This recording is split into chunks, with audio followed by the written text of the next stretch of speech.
नमस्कार विद्यार्थियों, मध्य प्रदेश शासन उच्च शिक्षा विभाग के इस वीडियो व्याख्यान में आपका स्वागत है।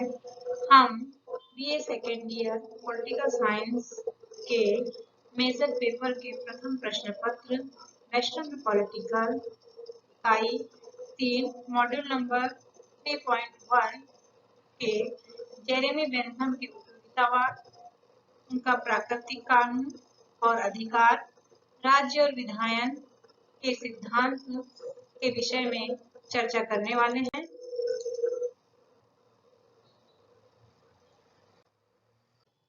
इस मॉड्यूल के अंत में विद्यार्थी बेंथम के उपयोगितावादी चिंतन को समझ सकेंगे। बेंथम के उपयोगितावाद के औचित्य एवं उसके महत्व को समझ सकेंगे। बेंथम द्वारा प्रतिपादित प्राकृतिक कानून और अधिकार को समझा पाएंगे।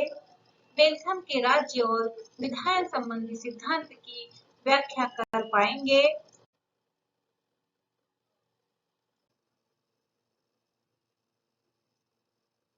जेरेमी बेंथम इंग्लैंड का न्यायविद, दार्शनिक तथा विधिक और सामाजिक सुधारक था। बेंथम उपयोगितावाद का कट्टर समर्थक था। बेंथम का संपूर्ण दर्शन उपयोगितावाद के इर्द-गिर्द घूमता है। बेंथम प्राकृतिक अधिकार और प्राकृतिक कानून के सिद्धांत का विरोधी था। बेंथम बचपन से ही कुशाग्र बुद्धि वाला था। आइए हम बेंथम के जीवन के बारे में संक्षिप्त में जानने का प्रयास करते हैं। बेंथम का जन्म 15 फरवरी 1748 को लंदन के एक संपन्न वकील परिवार में हुआ था। बेंथम 3 से 4 वर्ष की जब अवस्था में था तब उन्होंने लैटिन, फ्रेंच और अंग्रेजी में लिखी किताबों को पढ़ने लगे थे। बेंथम ने 13 वर्ष की आयु में मैट्रिक की परीक्षा पास की और 15 वर्ष की आयु में ऑक्सफोर्ड विश्वविद्यालय से स्नातक की परीक्षा पास की। 1763 में कानून की पढ़ाई के लिए लिंकन इन में प्रवेश लिया।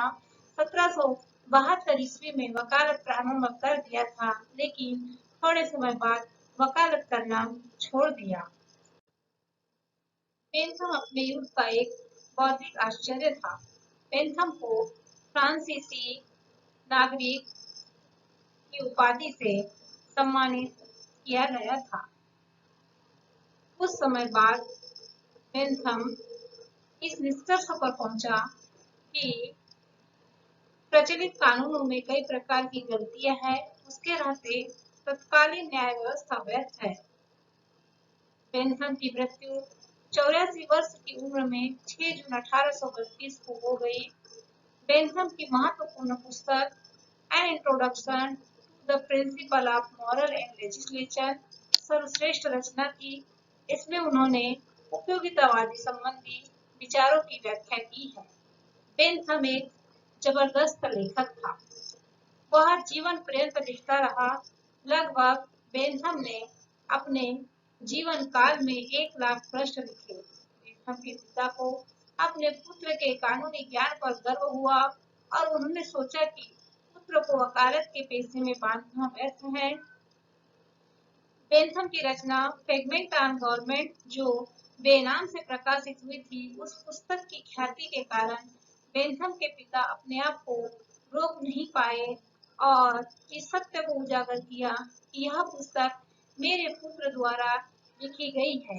बेंथम का संबंध 18वीं और 19वीं सदी से है। आइए अब हम उपयोगितावाद के सिद्धांत की व्याख्या करते हैं। बेंथम उपयोगितावाद सिद्धांत की व्याख्या करते हुए कहता है कि उपयोगिता से सिद्धांत हमारा अभिप्राय उस सिद्धांत से है जो प्रत्येक कार्य का समर्थन अथवा विरोध उस कार्य की इस प्रवृत्ति के अनुसार करे कि वह कार्य सुख में वृद्धि करने वाला है अथवा दुख कम करने वाला है। बेंथम ने इस संबंध में कहा है कि प्रकृति ने व्यक्ति को 2 सर्वोच्च स्वामियों की अधीनता में रख छोड़ा है। मनुष्य हमेशा सुख को पाना चाहता है और दुख से बचना चाहता है। बेंथम का विचार था कि व्यक्ति की संतुष्टि ही उपयोगितावाद का मापदंड है। बेंथम इस निर्णय पर पहुंचा कि जब संपूर्ण समाज के लिए किसी नीति का निर्माण करना है या किसी निर्णय पर पहुंचना है तो उसके लिए सर्वोच्च सर्वोपरि सिद्धांत अधिकतम लोगों का अधिकतम सुख है। बेंथम सुख और दुख की बात करता है और कहता है कि जिस काम को करने से हमें सुख की प्राप्ति होती है वह काम उपयोगी है और जिस काम को करने से हमें दुख प्राप्त होता है वह अनुपयोगी है। बेंथम सुख और दुख के स्रोतों को चार भागों में बांटता है। पहला प्रकृति के भौतिक स्रोत, दूसरा धार्मिक स्रोत, तीसरा सामाजिक और लौकिक स्रोत, चौथा राजनीतिक और कानूनी स्रोत। बेंथम उदाहरण देते हुए कहता है कि यदि एक मनुष्य का मकान अपनी असावधानी से चलता है तो वह प्रकृति द्वारा दिया हुआ दंड है अर्थात प्राकृतिक दंड है। अगर यदि दंड न की आज्ञा से जलाया जाता है तो वह राजनीतिक दंड है। यदि वो आग लगने पर या सहायता न देने वाले साथियों पड़ोसियों की दुर्भावना से जलता है तो वह जनमत या सामाजिक दंड है। और यदि वह किसी दैवी प्रकोप से जलता है तो वह धार्मिक दंड माना जाएगा। उपयुक्त सभी स्रोतों में अंतिम स्रोत राजनीतिक महत्वपूर्ण है। अतः राज्य के काम ऐसे होने चाहिए कि उसमें अधिकतम लोगों का अधिकतम सुख निहित हो।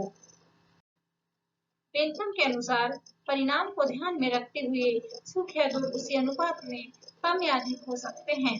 बेंथम के द्वारा सुख और दुख का वर्गीकरण किया गया है।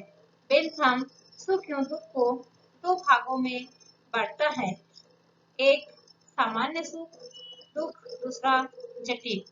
बेंथम सामान्य सुख के 14 प्रकार बताता है कि सामान्य सुख 14 प्रकार के होते हैं। बेंथम सामान्य दुख के 12 प्रकार बताता है कि हमें किन किन दुखों से गुजरना होता है। सुख दुख की मात्रा निर्धारित करने के लिए बेंथम ने सुखवादी मापक यंत्र प्रस्तुत किया है। इसके अनुसार सुख दुख को मापने के लिए बेंथम ने 7 मापदंड अपनाए जाने चाहिए बताया है। पहला मापदंड तीव्रता, दूसरा कालावधि, तीसरा निश्चितता, चौथा निकटता, पांचवा उभरता, छठा शुद्धता, सातवां विस्तार। बेंथम के अनुसार मनुष्य एक भावनात्मक प्राणी है।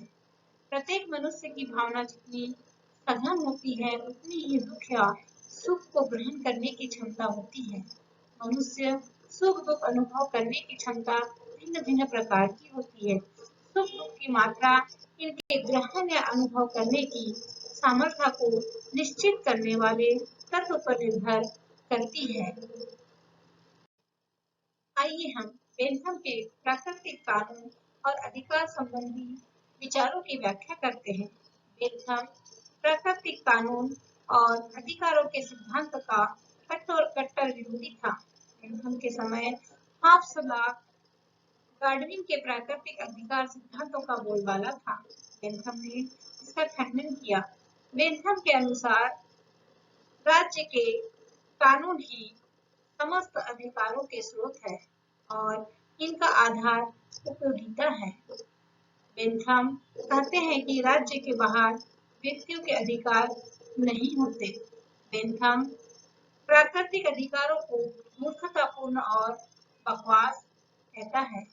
वह प्राकृतिक अधिकारों को अलंकारिक, आडंबरपूर्ण बकवास करता है और वह प्राकृतिक अधिकारों का खंडन करते हुए दो प्रकार के अधिकार बताता है, वैधानिक अधिकार और नैतिक अधिकार। बेंथम का कहना है कि अधिकारों के साथ राजनीतिक, धार्मिक और नैतिक कर्तव्य भी जुड़े होते हैं और यह कार्य करते हैं। बेंथम कानून की परिभाषा देते हुए कहता है कि कानून एक राजनीतिक समाज के आदेशों के रूप में संप्रभु की इच्छा की अभिव्यक्ति है जिसका सदस्य स्वभाव से पालन करते हैं। बेंथम के अनुसार राज्य में संप्रभु मानव संस्था द्वारा निर्मित कानून होने चाहिए। उनके अनुसार कानून एक आदेश है, एक प्रतिबिंब है, इसीलिए वह स्वतंत्रता का शत्रु है। राज्य का उद्देश्य वही होना चाहिए जो व्यक्ति के जीवन का है, अर्थात उपयोगिता या सुख में वृद्धि। जिस प्रकार बेंथम ने प्राकृतिक अधिकारों का खंडन किया है, ठीक उसी प्रकार प्राकृतिक कानून को भी स्वीकार नहीं किया। बेंथम दो प्रकार के कानून की बात करता है, एक दैवी कानून और दूसरा मानवीय कानून।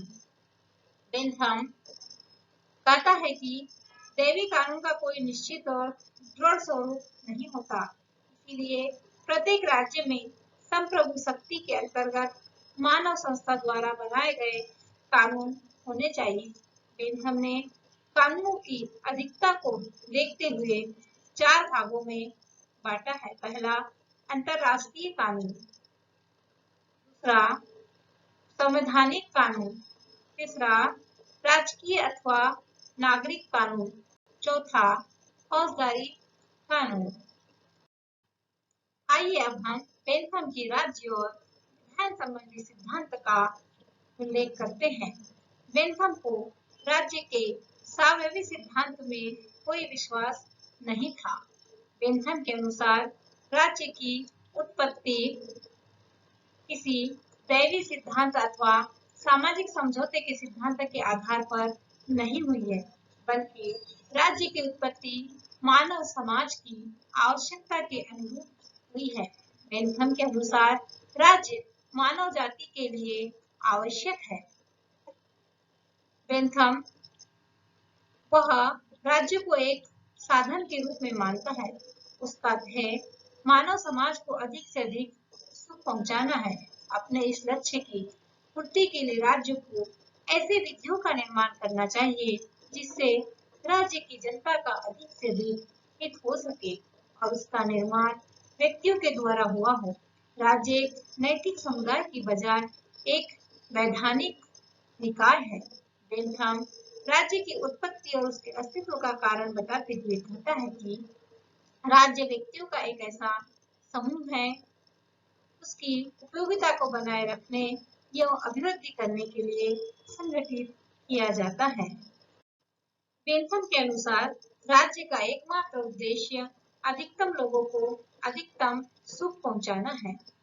बेंथम ने जनता के जीवन के लिए चार चीजों को अनिवार्य माना है: आजीविका, प्रचुरता, समानता और सुरक्षा। बेंथम राज्य संबंधी अवधारणा व्यक्तिवादी है। उनके अनुसार राज्य साधन है और व्यक्ति साध्य है। राज्य का कोई उद्देश्य नहीं है। जो व्यक्ति के जीवन का है, राज्य का है। राज्य के कार्यों की कसौटी सुख ही है। बेंथम राज्य की संप्रभुता का समर्थक है। बेंथम की धारणा है कि राज्य का अस्तित्व तभी तक रह सकता है जब तक सर्वोच्च सत्ता की आज्ञा पालन लोग स्वभावतः करते हैं। यह दंड विधान द्वारा नागरिकों के हितों को अनुचित कार्यों को करने से रोकने वाला साधन है। बेंथम राज्य को एक महत्वपूर्ण मानता है। बेंथम कहता है कि राज्य अधिकतम सुख को बढ़ाने वाला एक मानवीय अभिकरण है। वह व्यक्ति के अधिकारों का स्रोत है। वह व्यक्ति के हितों में वृद्धि करने वाला एक साधन है। इसका लक्ष्य नागरिकों के सुख में वृद्धि करना है। यह दंड विधान द्वारा नागरिकों के हितों को अनुचित कार्य को करने से रोकने वाला साधन है। यह विधायन को वैज्ञानिक पद्धति उन्होंने प्रदान की और अंधविश्वासों, प्राचीन पुरातन धारणाओं को दूर करते हुए विधायन को अधिक से अधिक वैज्ञानिक पद्धति प्रदान की। विधायन जो कि मूलतः उपयोगितावाद पर आधारित थी। बेंथम के अनुसार राज्य एक विधि निर्माता निकाय है और कानून संप्रभु के आदेश है। संप्रभु की इच्छा कानून के रूप में प्रकट होती है और इसीलिए इसका पालन होता है। आइए अब हम राजनीति दर्शन के इतिहास में बेंथम के योगदान को संक्षिप्त में समझने का प्रयास करते हैं। उपयोगितावादी सिद्धांतों को बेंथम ने दार्शनिक आधार प्रदान किया। राज्य एवं शासन के कल्याणकारी लक्ष्य की घोषणा बेंथम के द्वारा की गई। शासन एवं संवैधानिक व्यवस्था में सुधार किया। रूढ़िवादी पुरातन विचारधाराओं पर उन्होंने प्रहार किया और न्याय के क्षेत्र में न्यायिक प्रक्रिया में सुधार का मार्ग प्रशस्त किया। बेंथम के द्वारा कानूनों का संहिताकरण किया गया। राजनीति विज्ञान में शोध की प्रवृत्ति को प्रोत्साहन दिया गया। बेंथम को सामाजिक विधि शास्त्र का जन्मदाता कहा जाता है। बेंथम ने लोकतंत्र के आधार स्तंभ को मजबूत किया। बेंथम एक महान दार्शनिक, न्यायविद तथा विधिक समाज सुधारक थे। बेंथम कानून, शासन, धर्म, न्याय, दंड व्यवस्था में सुधार का मार्ग प्रशस्त किया। उपयोगितावादी प्राकृतिक अधिकार, कानून और राज्य के संबंध में अपने विचार रखे। निष्कर्षतः के रूप में हम यह कह सकते हैं कि बेंथम ने मानववाद की नींव रखी और बेंथम अपने समय के बुद्धिजीवियों को प्रभावित किया। प्रस्तुत मॉड्यूल में बेंथम के उपयोगितावाद, राज्य संबंधी प्राकृतिक अधिकार और प्राकृतिक कानून की व्याख्या की गई है। महत्वपूर्ण लिंक के माध्यम से आप और अधिक समझने का प्रयास करते हैं। किताबों के माध्यम से आप और अधिक जानकारी एकत्रित कर सकते हैं। आइए अब हम मूल्यांकन करते हैं। बेंथम सुख एवं दुख के कितने स्रोतों का उल्लेख करता है? यहाँ 4 ऑप्शन दिए हैं, आपको सही उत्तर बताना है। इसका सही उत्तर है 2। हमारे मूल्यांकन का दूसरा प्रश्न है, बेंथम के विचार से संबंधित नहीं है। 4 ऑप्शन दिए हैं। नंबर ए जेल सुधार, नंबर बी विधियों का संहिताकरण, नंबर 3 न्याय व्यवस्था, नंबर 4 अतिरिक्त मूल्य का सिद्धांत। आपको बताना है कि इन चारों ऑप्शनों में से कौन बेंथम के विचारों से संबंधित नहीं है। इसका सही उत्तर है अतिरिक्त मूल्य का सिद्धांत। हमारा असेसमेंट का तीसरा प्रश्न है, बेंथम किस अधिकार को मान्यता दी? बेंथम ने किस अधिकार को मान्यता दी? यहाँ 4 ऑप्शन दिए हैं। नंबर ए प्राकृतिक अधिकार, नंबर बी दैवीय अधिकार, नंबर 3 ऐतिहासिक अधिकार, नंबर 4 वैधानिक अधिकार। आपको इन 4 ऑप्शनों में से सही उत्तर बताना है। इसका सही उत्तर है वैधानिक अधिकार। हमारा चौथा प्रश्न है, उपयोगितावाद ने भावना उत्पन्न की।